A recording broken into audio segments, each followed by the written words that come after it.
नमस्कार मित्रों, कल हमने बीए प्रथम वर्ष में प्रथम यूनिट के अंदर लगने वाले भक्ति काल के कबीरदास को हमने कल पढ़ लिया था। और दूसरा आपके पहले तो कबीर पहली यूनिट के अंदर, दूसरी यूनिट के अंदर है जायसी। कबीर के बारे में हमने कल अध्ययन कर लिया था कि कबीरदास जी भक्ति काल के ज्ञान श्री शाखा के निर्गुण काव्यधारा के कवि थे। आज हम बात कर रहे हैं जायसी के बारे में। जायसी मलिक मोहम्मद जायसी भक्ति काल के ज्ञान प्रेमश्री शाखा के कवि, सूफी कवि थे। प्रेमश्री भक्ति काल के प्रेमश्री शाखा के सूफी कवि थे जो निर्गुण काव्यधारा के अंदर आते थे। निर्गुण काव्यधारा के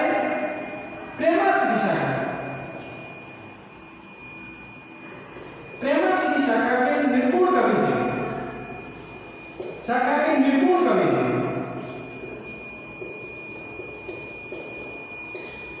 कबीरदास जी भक्ति काल के ज्ञानश्री शाखा के निर्गुण कवि और मलिक मोहम्मद जायसी भक्ति काल के ज्ञानश्री शाखा के प्रेमश्री शाखा के निर्गुण कवि। इनका जन्म 1492 के आसपास उत्तर प्रदेश यूपी के जायस ग्राम में हुआ था। इनका जन्म 1492 जायस ग्राम उत्तर प्रदेश। इनका जन्म जायस ग्राम उत्तर प्रदेश के अंदर हुआ था। उत्तर प्रदेश के अंदर हुआ। इनको साहित्य के अंदर मलिक मोहम्मद जायसी के नाम से जाना जाता है। ये शरीर से अपंग थे। मलिक मोहम्मद जायसी शरीर से अपंग थे। इनको साहित्य में मलिक मोहम्मद जायसी के नाम से जाना जाता है। इन्होंने भक्ति काल की निर्गुण भक्ति धारा प्रेमश्री शाखा के कवि माने जाते हैं और सूफी कवियों के प्रतिनिधि कवि के रूप में भी इनको प्रमुख रूप से जाना जाता है। तो इन्होंने अपनी साहित्य की भाषा ग्रामीण बोलचाल की अवधि भाषा का प्रयोग किया गया है।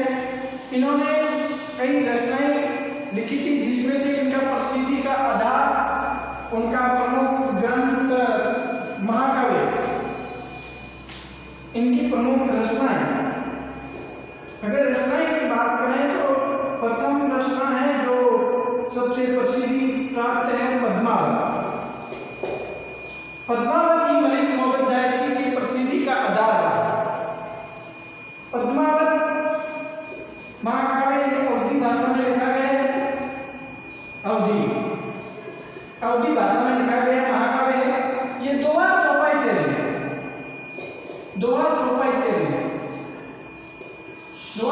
लिखा प्रयोग किया गया है।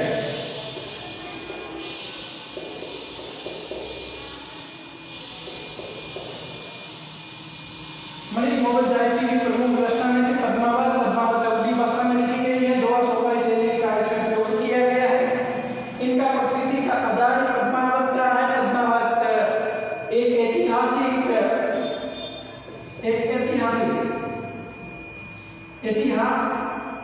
ऐतिहासिक घटनाओं पर आधारित एक रचना है, महाकाव्य है।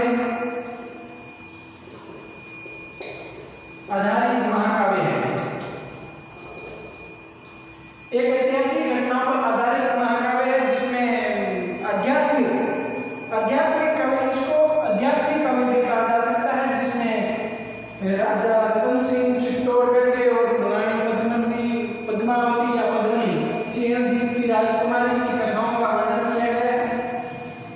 दूसरी रचना आखिरी कला।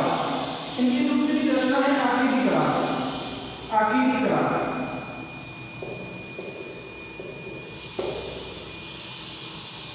इनकी प्रमुख लगभग 7 रचनाएं हैं जिसमें से प्रथम रचना पद्मावत है, दूसरी आखिरी कला है, तीसरी चित्रलेखा है।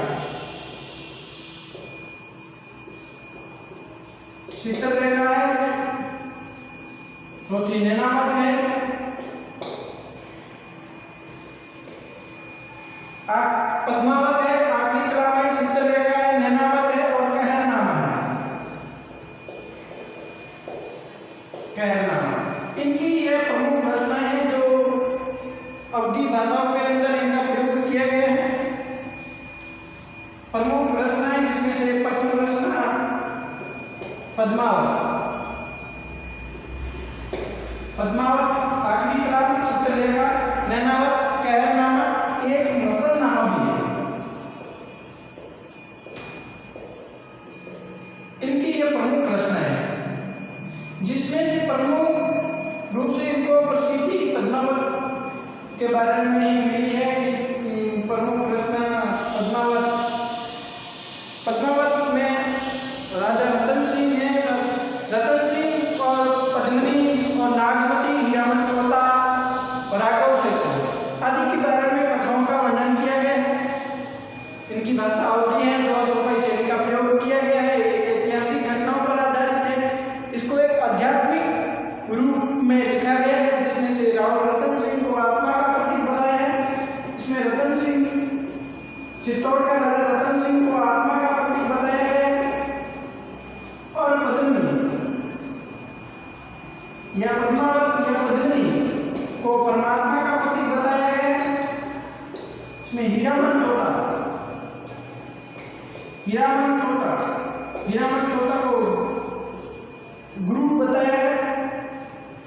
राजा रतन सिंह को आत्मा का प्रतीक, पद्मावत को परमात्मा का प्रतीक या पद्मिनी को परमात्मा का प्रतीक बताया है। हीरामन तोता को गुरु का प्रतीक बताया और नागमती जो रतन सिंह की पहली पत्नी थी, इनको सांसारिक मोह माया का प्रतीक बताया है। सांसारिक मोह माया का प्रतीक बताया गया है। पद्मावत एक ऐतिहासिक और आध्यात्मिक काव्य रचना होने के कारण जिसमें से राजा रतन सिंह को आत्मा का प्रतीक बताया है, पद्मावत को परमात्मा का प्रतीक बताया है, हीरामन तोता को गुरु का प्रतीक बताया है और नागमती को संसारिक मोह माया का प्रतीक बताया है। इनकी प्रसिद्धि का प्रमुख आधार यही रहा। इनकी पद्मावत आपके सिलेबस के अंदर पद्मावत लगता है। तो पद्मावत की कहानी है कि पद्मावत रानी पद्मिनी सिंहद्वीप की राजकुमारी थी और राजा रतन सिंह चित्तौड़ राजस्थान के राजा थे। एक बार क्या होता है कि राजा रतन सिंह जब अपने महल में होते हैं तब एक हीरामन तोता वहां होकर आता है और महारानी पद्मिनी या पद्मावत की प्रशंसा करता है। उनकी प्रशंसा को सुनकर राजा रतन सिंह उन पद्मिनी को प्राप्त करने के लिए वहां चला जाता है और रानी पद्मिनी को ले आता है। इसकी कथा का वर्णन मलिक मोहम्मद जाहिद सिंह ने की है जिसमें से मलिक मोहम्मद जाहिद सिंह ने पद्मावत के अंदर संयोग और वियोग श्रृंगार का अच्छी तरह से प्रयोग किया गया है और पद्मावत के अंत में यही पद्मिनी दिल्ली का शासक होता है अलाउद्दीन खिलजी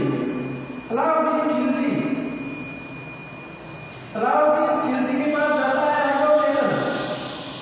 राघव सेतन इनका दरबार का भी होता है और रतन सिंह का ये उनके दरबार में जाता है और पद्मिनी की ये अलाउद्दीन खिलजी के सामने उनकी प्रशंसा करता है और प्रशंसा करने के बाद राजा रतन सिंह चित्तौड़ का राजा होता है, अलाउद्दीन दिल्ली का, और अलाउद्दीन खिलजी चित्तौड़ पर आक्रमण करता है और आक्रमण करने के बाद अलाउद्दीन खिलजी जीत जाता है।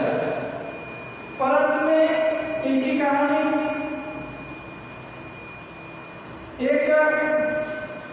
इन कहानी का अंत अलाउद्दीन खिलजी के आक्रमण के पश्चात जंग में जोहर करने के बाद इनकी कहानी का अंत कर दिया जाता है।